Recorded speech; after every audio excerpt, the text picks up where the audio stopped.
वैजापूर तालुक्यातील नागामठाण महसूल मंडळातील सर्व गावं, त्याचप्रमाणे महालगाव मंडळातील सर्व गावं, या संपूर्ण गावामध्ये जवळजवळ 173 मिलीमीटरपेक्षा अधिकचा पाऊस काल पडल्यामुळं या ठिकाणी आपण बघतात की शेतकऱ्यांचं अतोनात प्रचंड असं अतिवृष्टीमुळे नुकसान झालेले आहेत। आपण बादाठाण या गावातील गोदावरी काठावर आपण उभे आहोत आणि आपण जर बघितलं तर ही संपूर्ण कपाशी याची उंची जवळजवळ 5 ते 5.5 फूट होती, परंतु आज फक्त शेंड्यापासून 1 फुटापर्यंत ही फक्त उघडी आहे कपाशी। बाकी संपूर्ण पाण्यामुळे ही कपाशी खराब झालेली आहे। त्या बाजूला आपण जर बघितलं तर तुरी आहेत, भुईमुग आहेत,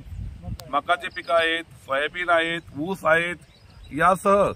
शेतकऱ्यांनी जे जे पिकं केलेले होते हे संपूर्ण पिकं या अतिवृष्टीमुळे खराब झालेले आहेत। पवित्र गोदावरीला 1 लाखाचा क्युसेसचा पाण्याचा या ठिकाणी विसर्ग असल्यामुळं त्यात गोदाकाठावर जे शेतकरी बंधू आहेत आमचे संपूर्ण,